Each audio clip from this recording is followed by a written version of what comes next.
Il y a beaucoup de terrain, je te garantis, dans ta vie, à partir de ce message.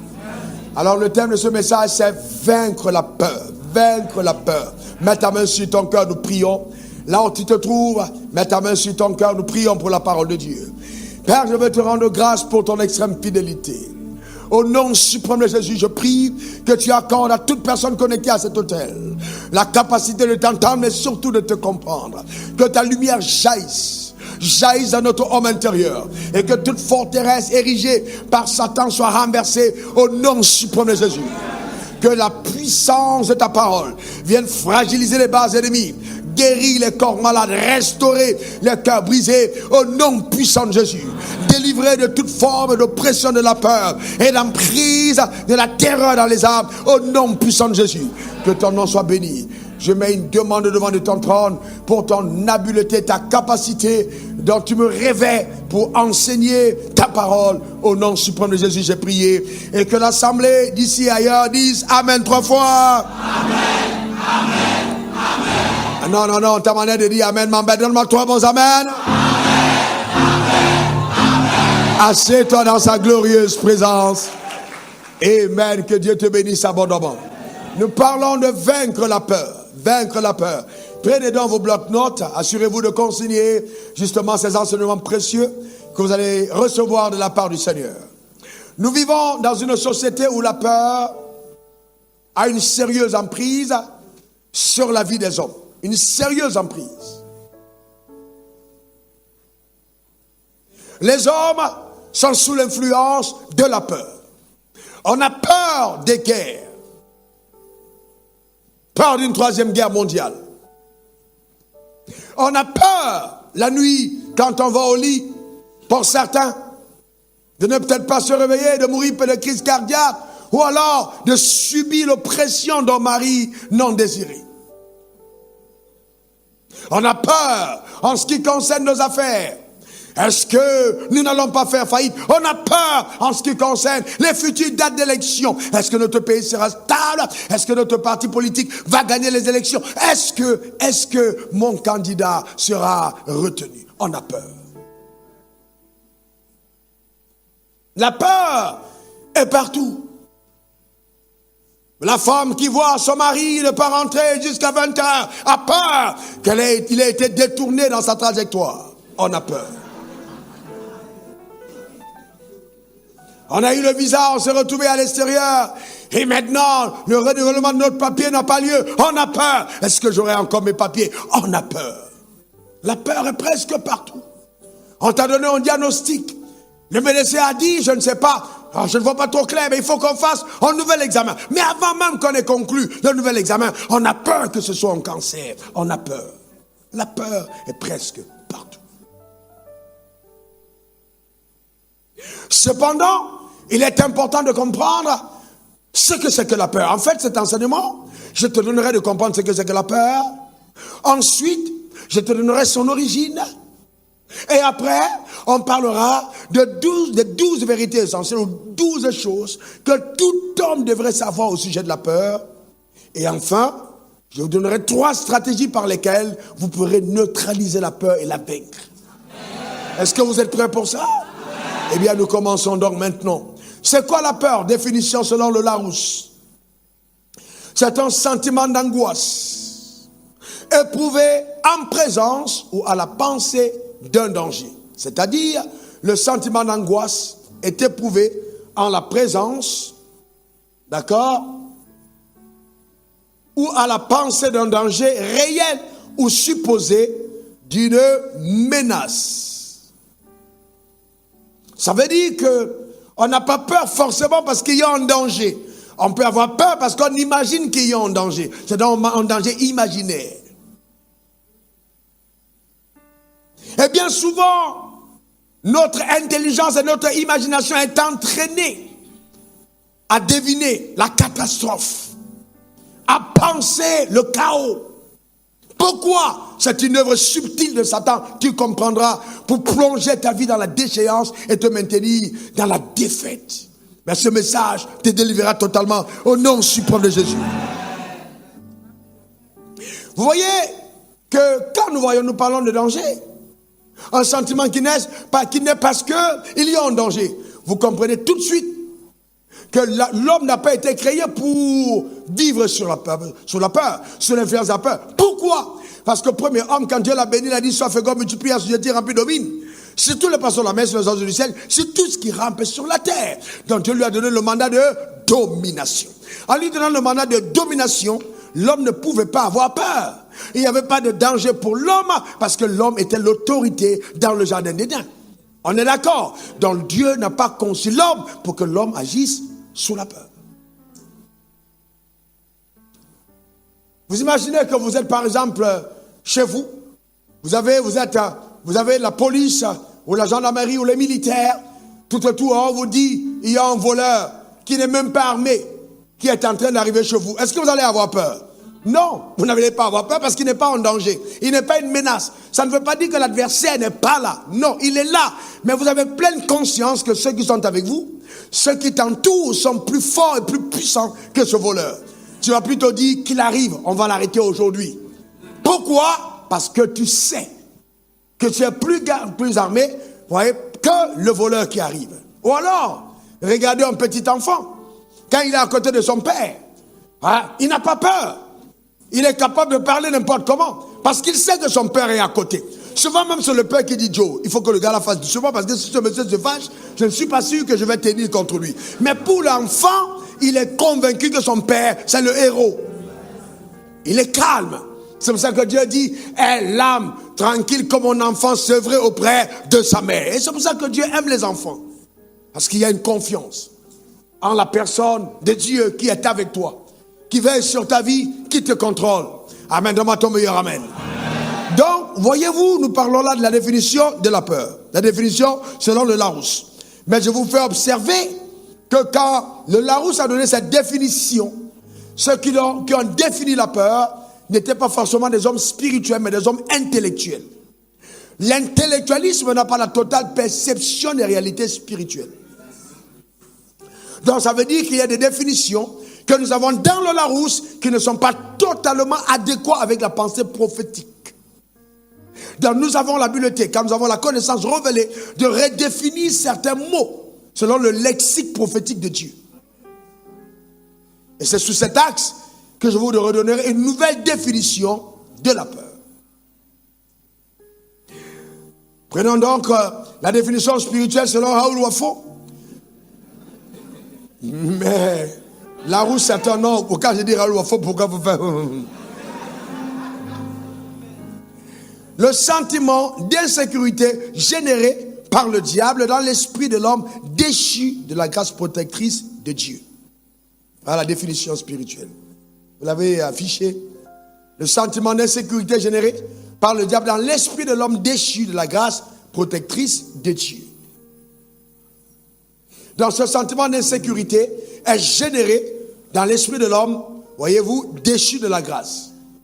Donc si l'homme n'avait pas été déchu de la grâce, ce sentiment n'aurait pas eu racine en lui. Genèse 3, versets 10 à 11. Quand l'homme a péché, Dieu lui a posé la question, Adam, où es-tu? Il répondit, j'ai entendu ta voix dans le jardin, j'ai eu peur. Il a répondu comment? J'ai eu peur. Pour la première fois, le mot peur apparaît dans l'univers. Dans l'univers. Pour la première fois, le mot peur est prononcé sur la terre. Ça a été prononcé par Adam après la déchéance. Ça veut dire que s'il n'avait pas été déchu, le sentiment d'insécurité ne serait pas né en lui. C'est parce qu'il était en insécurité, vous voyez, qu'il a dit, j'ai eu peur. Dans ce sentiment, il a eu raison de lui parce qu'il a perdu la couverture divine.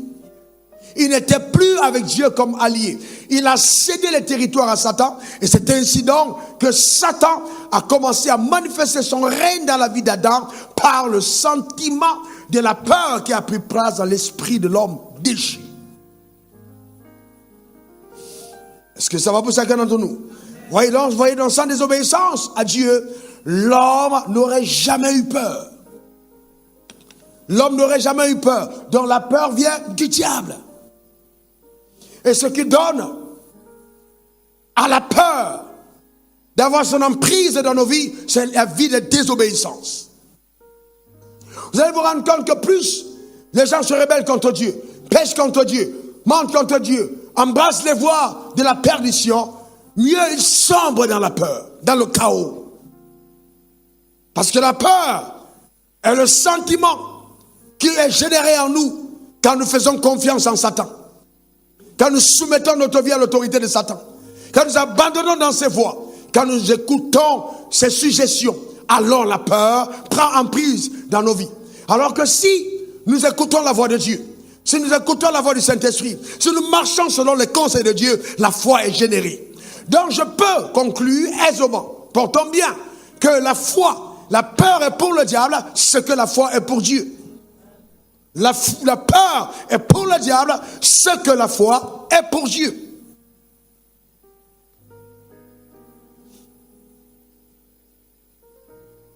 Donc la peur est une forme de confiance que nous exprimons à l'égard de Satan. Celui qui a peur dit « j'ai confiance en Satan ». J'ai confiance en ses mensonges. J'ai rejeté la vérité et j'embrasse la voie du mensonge. Même si tu n'as pas compris, prends quand même des notes. Tu comprendras après.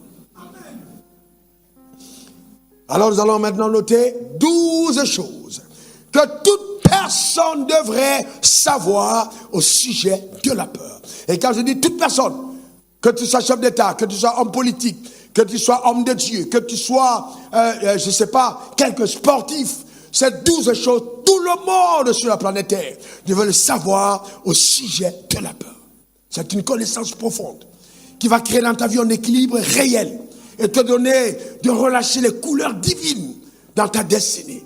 Tu connaîtras le vrai bonheur. La grâce de Dieu sera ton partage. Tu jouiras de tout ce que le ciel te réserve. Donne-moi ton meilleur amen. Tu posséderas tes possessions. Tu feras de l'impact dans ta génération. Parce que ces vérités, tu les auras assimilées. Première vérité aux révélations, vérité essentielle. 1. La peur donne un accès légal à Satan dans ta vie. La peur donne un accès légal à Satan dans ta vie. Quand je dis légal, c'est que quand la peur est présente, le ciel est dans l'incapacité de pouvoir agir. Parce que la peur légitimise l'action de Satan. Vous comprenez ce que je suis en train de dire? On le verra. Note-le. Donc, Satan ne peut rien faire sans avoir au préalable inoculé le venin de la peur dans ton esprit. C'est comme un serpent. Quand tu veux tuer sa bête, qu'est-ce qu'il fait? Il pique le venin. Et une fois qu'il a jeté le venin, il attend. Il y a donc un mécanisme d'autodestruction qui se met en marche et en coagulation du sang. Le cœur de la bête s'arrête de battre parce que le venin a été jeté. Et Satan fait la même chose. Quand il veut, il te jette le venin. Et son venin, c'est quoi? C'est le mensonge. Par la peur. Une fois que paf, c'est entré, c'est fini. Tu es paralysé. Tu le verras tout à l'heure. Deuxième vérité essentielle, la peur, c'est l'arme par laquelle le royaume des ténèbres opère. La peur, c'est l'arme par laquelle le royaume des ténèbres opère. Alléluia. Donc, vous voyez, le Satan, c'est un diable, un mauvais diable d'intimidation. Quand on a envie de t'envoyer un sort, généralement, on te fait savoir que le sort est envoyé. Généralement, on te fait connaître d'une manière ou d'une autre, que ce soit dans une vision, que ce soit dans un rêve. Satan te donne l'information, ou c'est quelqu'un qui vient. Pourquoi? Parce qu'il sait que sans la peur, il ne peut pas t'atteindre. Alors l'information qu'il te donne, c'est pour justement te pousser à avoir peur. On te dit par exemple, quelqu'un est décédé dans ta famille, si tu n'as pas rasé tes cheveux, je te garantis, tu vas mourir. Alors le problème c'est qu'en fait, qu'est-ce qui te fait mourir? C'est l'information du fait que tu n'as pas rasé tes cheveux, tu vas mourir. Et on commence à te rappeler qu'il y a telle personne qui n'a pas fait ça, il est mort. Il y a telle chose qui n'a pas fait ça, il est mort. Et tout de suite alors, ce sentiment prend racine dans ton cœur et les gens sont maintenus par la peur. Et le drame, c'est que beaucoup de croyants, encore, moi-même, car j'ai été confronté à cette situation. Des hommes de Dieu m'ont dit, attention, il s'agit de la tradition. Si tu ne fais pas ça, fais attention, parce que là, le diable peut te frapper. Il faut faire attention, frères et sœurs, nous devons connaître la vérité. Donne-moi ton meilleur amen. Nous devons connaître la vérité. Ne vous contentez pas simplement d'être un enfant de Dieu, mais posez-vous la question, est-ce que la foi habite mon cœur? Car la Bible déclare, sans la foi, il est impossible de lui être agréable. Pourquoi Dieu dit qu'il est impossible de lui être agréable? Parce que si tu n'as pas la foi, c'est que tu as la peur. Si tu n'as pas la foi, c'est que tu as la peur. J'aime bien cet amen. Troisième vérité essentielle, la peur est l'opposé de la foi. Et la peur est l'opposé de la foi. Prenons donc un texte d'illustration. 1 Samuel 17, versets 10 à 12. Oh, ce texte de 1 Samuel, je l'aime beaucoup. Parce que ça illustre vraiment l'opération de la peur et l'opération de la foi. Il faut méditer dessus à la maison. Le peuple d'Israël est en conflit avec le peuple des Philistins. Alors, le peuple des Philistins, ils ont l'ingéniosité parce qu'ils ont un grand soldat appelé Goliath de lancer un défi à l'armée d'Israël. Et Goliath sort, il dit, hé, vous là, n'êtes-vous pas des esclaves de Saül? Si quelqu'un parmi vous est un garçon qui vient te battre avec moi, et s'il réussit à me tuer, alors toute notre armée sera soumise à Israël.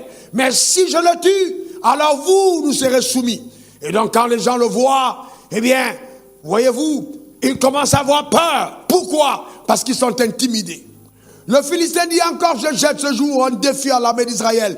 Donnez-moi un homme et nous nous battrons ensemble. Il dit, je jette un défi à l'armée d'Israël. Je vous rappelle que Israël est un peuple d'alliance qui est constitué en Israël parce qu'il y a eu une alliance avec Abraham. Ils sont sortis de la captivité d'Égypte. Ils ont vu la main de Dieu intervenir à leur égard. Et voilà qu'un homme, parce qu'il a 3 mètres 17, se tient devant eux et commence à les intimider. Regardons la suite. Saül et tout Israël entendit ces paroles du Philistin et fut effrayé et saisi d'une grande crainte. Écoutez-moi attentivement. Je vous donne un secret vital. Vous savez, ne livrez jamais un combat avec Satan sur la base naturelle. Vous mourrez. Vous ne pouvez jamais terrasser Satan à partir de vos armes. Ne vous dites pas, je suis riche. Ne vous dites pas, je suis fort. Ne vous dites pas, j'ai des relations. Il s'en fout. Tu n'as qu'à connaître tous les chefs d'État du monde. Satan te terrassera si tu t'appuies sur le naturel. Il y a une autre chose que tu dois faire. Est-ce que tu comprends? Et c'est ce que David fit. Parce que quand Goliath est arrivé, il était tellement impressionnant. Tellement impressionnant que tout le monde a paniqué. Pourquoi ces paroles? La parole de Goliath avait pour but de les déconnecter de la réalité spirituelle. Et de les amener à ne considérer le combat que sur les bases naturelles. C'est pour ça qu'on a mis quelqu'un de grande taille. Pourquoi grande taille? C'est pour que tu crois que le combat va se jouer dans le physique. C'est pour que tu crois que le combat va se jouer dans le physique. Souvent tu es là, tu es chef d'entreprise, et puis on te dit, il y a des grandes sociétés, comme les Bouygues, comme les CECI, qui sont en train de compétir contre toi. Toi, tu n'as pas d'expérience. Comment tu vas faire pour avoir le marché? Et tout de suite, parce qu'on donne ces noms, tu es déjà intimidé. Et c'est toi-même qui dis, je ne pourrai pas l'avoir. Je vais te montrer que c'est un mensonge. Et que le Dieu que nous servons est un Dieu puissant. Donne-moi ton meilleur amen. Souvent tu vas à l'hôpital et puis à l'hôpital on te dit, écoute, regarde toi-même ce scanner, regarde ton poumon est déjà fini, il ne te reste plus que 15% de tes poumons, tu n'as plus que quelques jours pour vivre. C'est pas parce que tu l'as vu que c'est vrai. C'est pas parce que tu l'as vu que c'est vrai.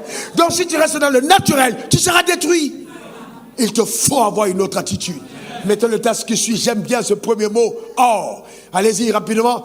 Oh David, oh là là là là là là. Quelqu'un dira oh Jacqueline, oh Marthe. Quelqu'un dit oh. Ça veut dire que David était différent de tous ceux qui étaient là.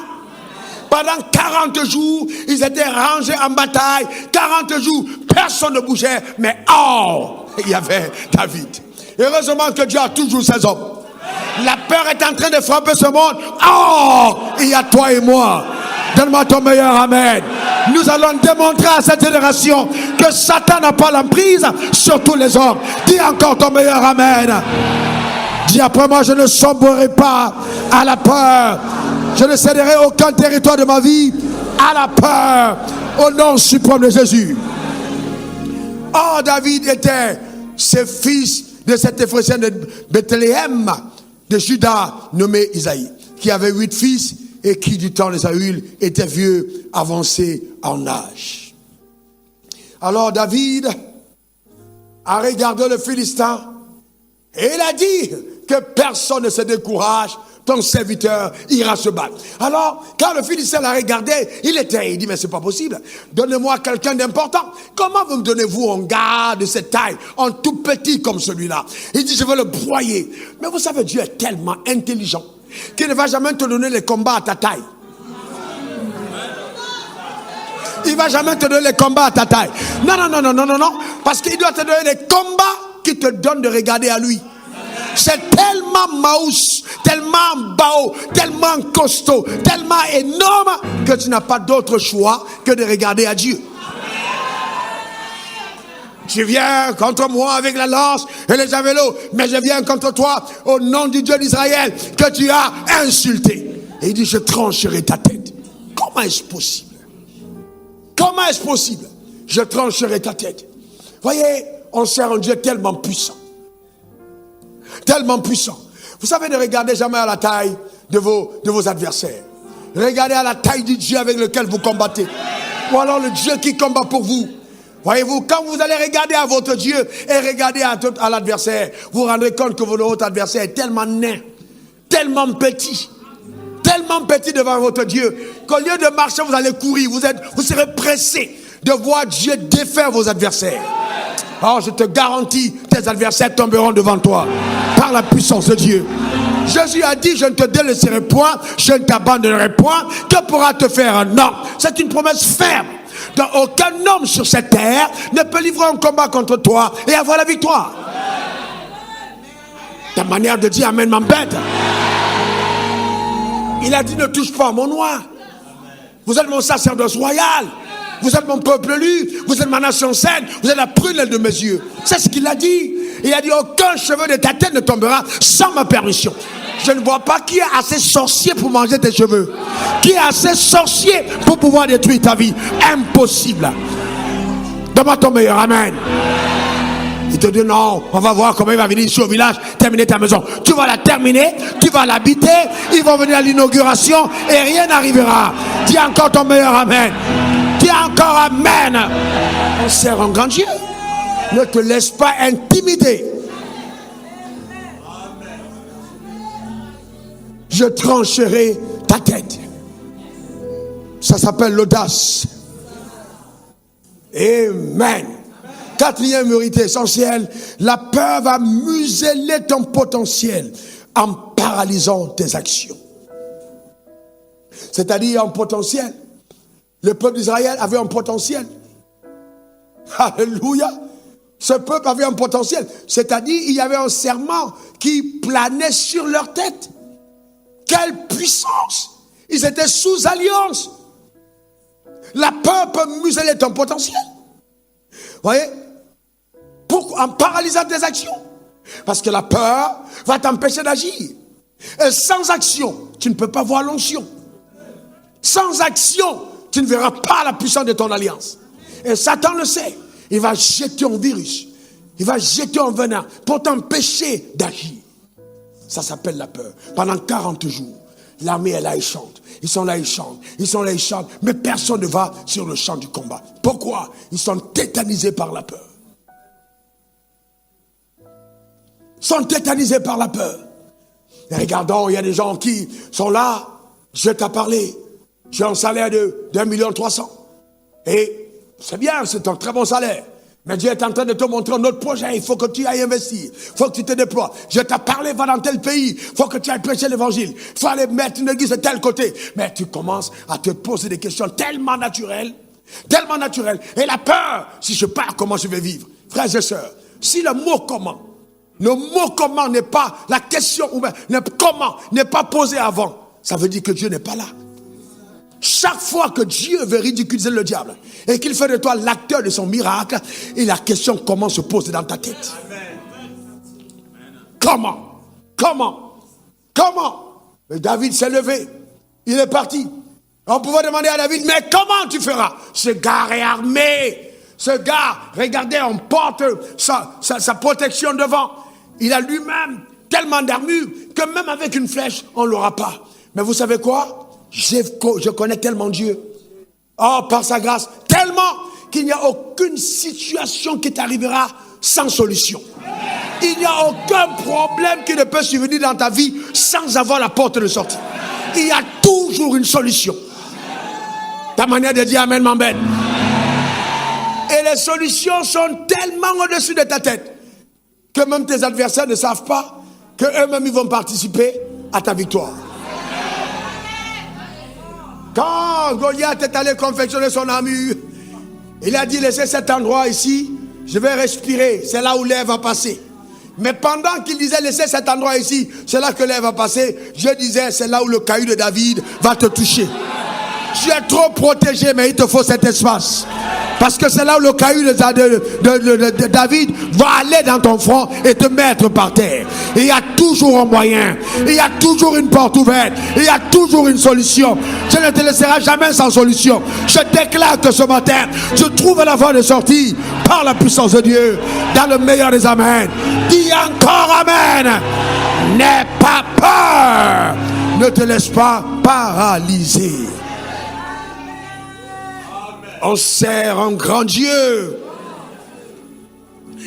Et donc, il ne faut pas avoir peur parce que la peur va amener dans ta vie ce que tu redoutes. Point numéro 5. La peur va entraîner dans ta vie, va amener dans ta vie ce que tu redoutes. La peur va amener dans ta vie ce que tu redoutes. C'est-à-dire, tu as peur. Oh, j'ai 30 ans. J'ai 40 ans. Comment je vais encore me marier? Seigneur, Seigneur, tu vas lâcher. Le Seigneur dit, reste calme. Vous savez, la peur va amener dans ta vie ce que tu redoutes. La peur, ce sont des menottes que tu mets sur les bras de Dieu pour l'empêcher d'agir. Écris ça. La peur, ce sont des menottes que tu mets sur les mains de Dieu. Tu as menotté Dieu quand tu as peur. Dieu ne peut pas agir. Il veut agir, mais il ne peut pas. Parce que la peur rendra son action illégale. Il est menotté. Dans le livre de Job, il est écrit au chapitre 3, verset 25, ce que je crains, c'est ce qui m'arrive. Ce que je redoute, c'est ce qui m'atteint. C'est ce qui m'atteint. C'est ce qui m'atteint. Est-ce que vous savez qu'il y a des femmes qui ont divorcé parce qu'elles avaient peur du divorce?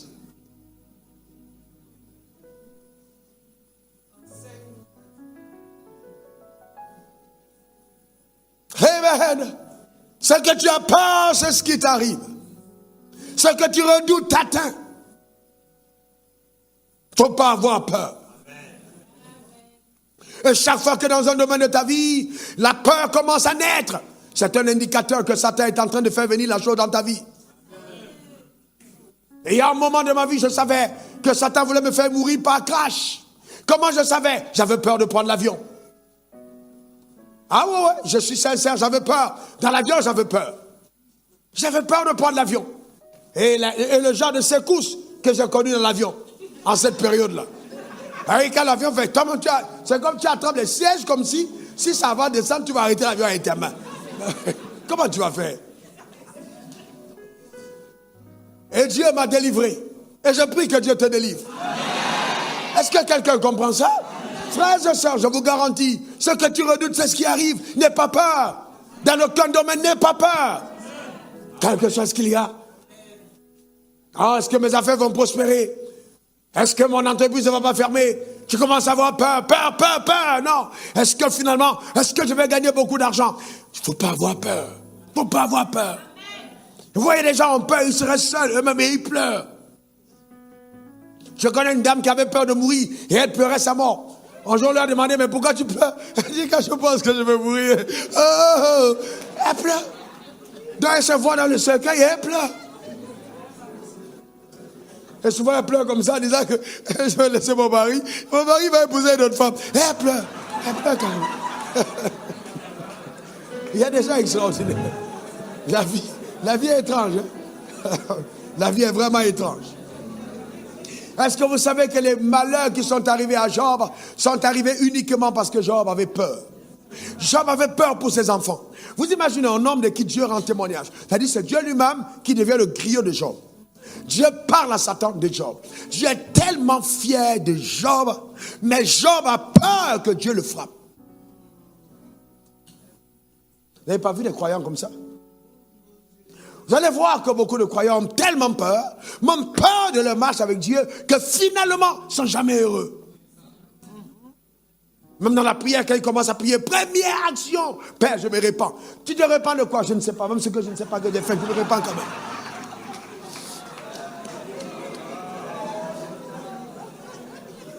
D'accord. Et puis après, bon, on va trouver mon nom. Je me répands par omission. Je me répands pas. Frère, tu ne sais pas ce que tu as fait, mais tu demandes quand même pardon. Pour ce que tu ne sais pas que tu as fait, Seigneur, pardonne-moi pour les péchés que j'ai commis et je ne sais pas que j'ai commis le péché, pardonne-moi. Mais en fait, tu as tellement peur que finalement, ce n'est pas agréable. Tu imagines ton enfant vient devant toi et puis il vient avec une attitude, il a peur de ton père, de son père. Il vient. Et ça, c'est devant les invités. Même les gens vont te regarder pour dire, notre ami, il est bizarre. Tu as vu comment ses enfants viennent devant lui? Ils viennent là comme ça. D'autres se couchent les Hiram. Papa, ton honneur, Hiram. Et c'est exactement. Voyez-vous? Et donc, quand Dieu te dit, quand tu pries, dis notre Père qui est aux cieux. Et il dit, viens dans ma présence avec assurance. Entrez dans ma présence avec joie. C'est ce qu'il dit. N'ayez pas peur. Soyez heureux de me rencontrer, votre Créateur. Venez avec assurance devant le trône de la grâce pour obtenir miséricorde. Il dit que même si tu as péché, viens avec assurance. Viens parce que je vais te pardonner. Je suis ton Père. Je ne suis pas ton ennemi. Je ne suis pas ton adversaire. Je suis ton allié. J'ai payé le prix pour toi. N'aie pas peur de moi. Viens et avoue-moi tes problèmes. Je vais t'aider. J'entrerai dans tes parvis avec joie dans mon cœur. J'entrerai dans tes parvis avec louange. Je dirai, voici le jour du Seigneur. Je chanterai car il m'a fait du bien. Oh, il m'a fait du bien. Il m'a fait du bien. Oh oui, je chanterai car il m'a fait du bien. Ah, ah. Oh, il m'a fait du bien. Oh, il m'a fait du bien. Moi, je chanterai car il m'a fait du bien. Alléluia. Amen. Faut pas avoir peur. Sixième vérité essentielle. La peur est l'arme que Satan utilisera pour stopper tes exploits. Écris bien, stopper tes exploits. Écris bien ça, stopper tes exploits et te maintenir dans l'ordinaire. Moi, je veux bien que tu me dises, ouais, voici ce que Dieu fait avec moi. Mais je vais te dire une chose. Tant que ce n'est pas extraordinaire, ce n'est pas impressionnant. Dieu n'est pas un Dieu d'ordinaire. C'est un Dieu d'extraordinaire. Celui qui est né de nouveau, il souffle comme le vent. On entend le bruit, on ne sait ni d'où il vient, ni où il va. Donc il y a une dimension extraordinaire. Dis extraordinaire. Non, encore extraordinaire. Donc voyez-vous, Satan va utiliser cette arme pour empêcher ta dimension extraordinaire. Regarde bien, vous êtes dans la barque. Pierre est dans la barque avec ses amis. Et puis en pleine nuit, il voit apparaître au loin Jésus. Premier commentaire communautaire dans la barque. C'est un fantôme. Le discours commun. Pourquoi c'est un fantôme? Parce que la peur n'est entretenue que par le mensonge. Quand il n'y a pas de mensonge, il n'y a pas de peur. Donc il fallait que ce mensonge soit distillé pour que la peur prenne racine dans la barque. C'est un fantôme. Jésus vient avec la vérité. Il dit, je ne suis pas un fantôme. Et Pierre dit, bon maître, si c'est dans toi, ordonne que je vienne vers toi. Imaginez donc Pierre. Vous êtes là avec moi? Levez la main si vous êtes là. Très bien. Vous voyez, Pierre est là et il y a une causerie. Thomas est à côté de Pierre. Pierre veut partir. Thomas lui dit, mon gars, toi aussi. Toi, tu penses que c'est le maître? Comment ça? On l'a vu marcher sur les eaux depuis quand? Tu vas mourir. Dans le premier discours, ce sont les gens qui sont autour, qui veulent t'empêcher de partir. Tes propres camarades de classe. Vous êtes tous sortis de la même école. Chacun a trouvé le job. Mais toi, tu veux maintenant commencer ton entreprise et ils te disent, non, mon gars, il faut être dans la sécurité. Dans la sécurité. Tu ne peux pas te déployer parce que vous restez dans la barque. Dans la barque, vous êtes dans la même barque. Et ce sont les gens de la barque qui vont t'empêcher de sortir. Satan va jeter un climat tel que tes propres amis seront ceux-là qui vont t'empêcher par leur raisonnement de pouvoir pousser plus loin pour ta vie. Il se tourne comme ça, essaye de trouver le réconfort. Parce que Thomas est négatif. Il regarde Jean. Jean dit, Voyez-vous? Il se tourne encore vers qui? En dehors des gens? De mon autre disciple? Qui ça? Qui? Il se tourne vers André. André fait comme le révérend Gomené. Lui ne parle pas. Il met souvent la main ici comme ça. Il ne dit rien. Il secoue la tête. Il ne va ni te dire oui, ni te dire non. Il ne parle pas. Il te regarde simplement dans les analyses. Il dit, si je dis oui, tu vas dire que c'est moi. Si je dis non, non, je te regarde simplement. Je ne dis rien du tout. Je ne parle pas. Vous voyez ce que je suis en train de dire? Donc vous avez là tout type de disciples, ils sont tout autour. Mais maintenant, il doit prendre une décision rapide. Parce que s'il tarde trop, Jésus sera arrivé, il n'aura pas eu le temps de faire son espoir. Il y a des opportunités, quand vous les avez, vous devez saisir à l'instant. Elles ne vous attendent pas. Il y a un temps marqué pour l'action. Si vous n'agissez pas maintenant, c'est terminé. Il n'y a pas de place pour la peur. Vous devez briser les chaînes de la peur. Est-ce que vous comprenez? Sortir des chaînes de la peur et passer à l'action. J'imagine Pierre. Pierre, à un moment, pendant que les gars parlent et qu'ils sont en train de donner les avis, Pierre saute des deux pieds, bam, il est dans l'eau en même temps. Et il commence à partir. Et quand il part, les mêmes gars qui disaient hier, il ne faut pas sortir, commencent à changer d'avis. En disant, mais Joe, ce gars, il est courageux. Hein? Mais attends, mais c'est pas possible. Non, mais Pierre, non, ça, non, il marche sur l'eau. Non, Joe, il est fort. Reconnaissons quand il est fort. C'est cette nuit-là, à cause de son courage et de son audace, qu'il devient leader de la bande. Vous ne pouvez pas être quelqu'un qui a le leadership si vous êtes quelqu'un de paresseux, de craintif. Les vrais leaders doivent être courageux. Affronter le danger. Pierre a risqué, il a posé le pas. Et tous les autres ont dit non, si on doit choisir un chef parmi nous, c'est lui le chef. Donc il a commencé à faire des exploits. Sauf que j'ai appris ceci dans la vie. Vos exploits, vous les faites. C'est bien facile, hein, au début. Mais vous maintenir dans l'exploit, c'est la chose la plus difficile. Parce que dans l'exploit, Satan, voyant que tu as déjà fait les exploits, va tout faire pour tétaniser et t'empêcher d'évoluer. Il va commencer à générer tellement de problèmes autour, tellement de problèmes autour, tellement de problèmes. Le tout, c'est quoi? C'est détruire tes capacités. Tes affaires marchaient bien. Tout le monde disait, il prospère. Matthieu 14, 29, 32. Tout le monde dit, il prospère. Allez, je continue au verset 30. Voyez-vous, tu avances. Et à un moment, qu'est-ce qui se passe? Le vent est fort. Le vent est fort. Le vent arrive et puis la Bible dit, il a eu peur. Mais comment est-ce que le vent devient fort dans tes affaires? On te donne taxation d'office, impôt, 300 millions à payer. Tu dis, je suis mort. C'est toi-même qui a dit. On a envoyé des trucs d'impôt, tu dis, je suis mort. Il y a toujours un voie, il y a toujours moyen de s'en sortir. N'oublie jamais, quelle que soit la taille de Goliath, il y a toujours un trou. Donc il faut demander à Dieu de te montrer le moyen par lequel cette solution sera réglée. Tu n'es pas mort, non. Ton Goliath sera terrassé. Donne-moi encore ton meilleur amen. Tu ne peux pas réussir cette vie sans adversité. Ce n'est pas possible. Impossible. Il y aura des confrontations. Le vent doit se lever. Le vent doit se lever. Regardez le texte. Le vent est devenu de plus en plus fort. Non, répétez, verset 30. Le vent était fort, il eut peur. Quand le vent était fort, il eut peur. Et comme il commençait à s'enfoncer, il s'écria, Seigneur, sauve-moi. Le vent s'est levé. Regardez, le but était de museler son exploit. Il marchait sur les eaux. Et Satan n'aime pas voir les gens qui se distinguent. Vous voulez mener une vie tranquille, sans être attaqué, restez dans la barque. Restez dans la barque. Il n'y a pas de vent pour les gens de la barque. Il y a le vent pour les gens qui prennent la décision d'aller sur les eaux. Marchez, fais-les, révélez ta divinité. Verset 31, regardez, c'est trop puissant. Aussitôt, Jésus étendit la main. Quand il a crié, Jésus a fait quoi? Il a étendu la main. Je te pose une question d'âme intelligente. Il était à combien de pas? 3 pas? 4 pas? 2 pas? 1 pas? 1 pas. Puisque c'est la main, c'est le pas. Il était à 1 pas. Mais vous voyez que depuis 10 pas, il n'a pas sombré. Depuis 7 pas, il n'a pas sombré. Depuis, voyez-vous, 6 pas, il n'a pas sombré. À 3 pas, il n'a pas sombré.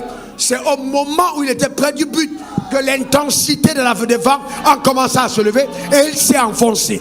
Ne permets pas à la peur de détruire tes résultats. Tu es déjà allé trop loin. Tu as déjà trop avancé. Tu as déjà trop progressé. Que la peur ne détruise pas. Avance. D'ailleurs, tu n'es plus loin du but. Jésus tendit la main.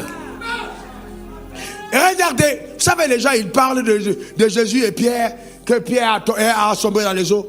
Vous savez, regardez, mettez-moi le texte. Mettez-moi le texte. Regardez. Et il dit, homme de peu de foi, pourquoi as-tu douté? Continuons verset 32. Et ils montèrent dans la barque et le vent cessa. Le texte ne dit pas tout, hein. Ils ont continué à 2. D'accord? Et ils sont partis. Qu'est-ce qu'ils se sont dit de ce moment-là jusqu'à là-bas? Quelle causerie il a eu avec je mets dans la tempête. Il y a des tempêtes qui te rendent intime. Il y a des tempêtes qui te rendent proche du maître. Il y a des tempêtes qui te font entendre des choses que personne d'autre ne peut entendre.